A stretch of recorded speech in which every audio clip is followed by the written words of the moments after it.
Yun ang kagandahan pag meron kang sariling prutas sa bakuran kasi mai-enjoy mo ito ng fresh. Kuha lang ako ng isa.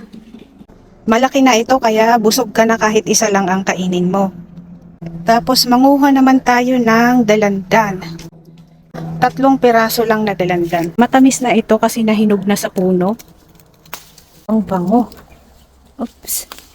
Oh, nahulog na. Ayan. Ang dami rin cocomelon, oh, masarap din ito na pang snacks.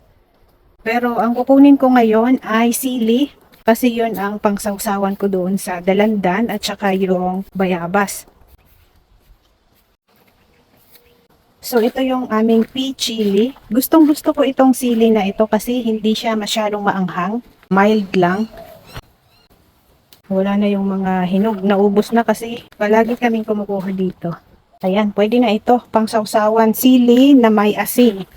Magmumukbang ako ngayon nito, bagong pitas na bayabas at dalandan.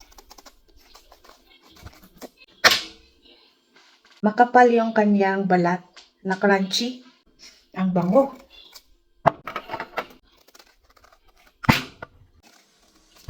Fresh na fresh, bagong pitas. Makapal yung kanyang skin na crunchy.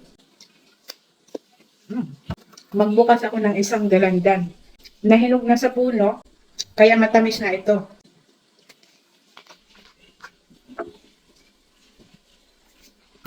Kahit hindi mo na ito isawsaw kasi nahinog na, oh.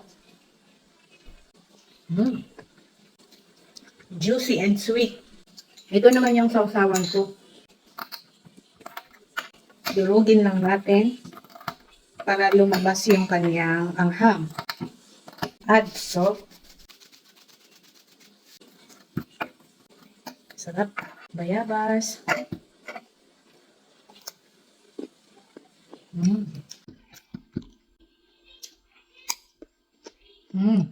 Hot itong dalandan naman.